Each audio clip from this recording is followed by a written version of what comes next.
We all know viruses are contagious and make people disgusting and leaky, but do we know exactly how they do this to us and why, in the 21st century, we still don't have a cure for the common cold?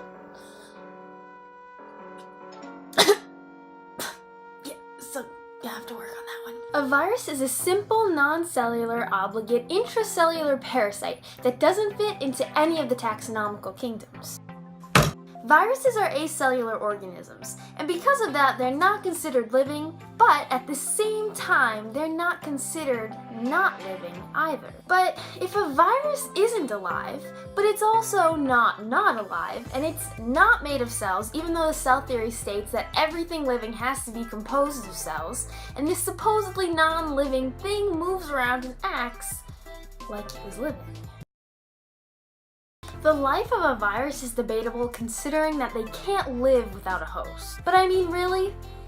Fish can't live without water. People can't live without air. A virus just can't live without a host. Viruses contain nucleic acids, either DNA or RNA. But other than that, they really contain no other cell parts, which is why they are completely dependent on other cells for every other function, especially reproduction.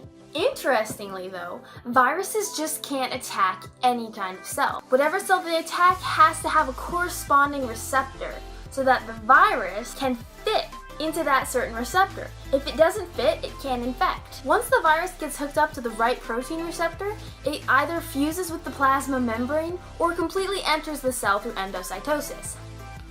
Once that happens, the virus capsid gets broken down by enzymes in the host cell, in which it releases its nucleic acids, which can then go and corrupt the cell's reproductive tract. Viruses will use the host cell to perform the process of translation. Viral translation is the process in which cellular ribosomes create the viral proteins.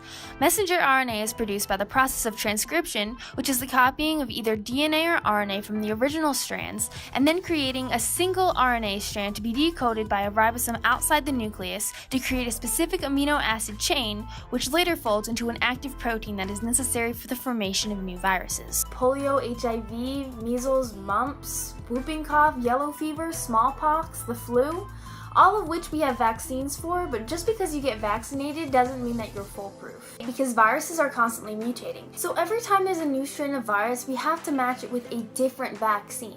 Maybe someday we'll create a super vaccine. Maybe the vaccine could lie dormant until the person comes into contact with whatever viral strain's causing the flu that year, mutate into that strain, and then warn the immune system before infection. Kind of like stem cells, but in vaccine form. Is it possible? You never know.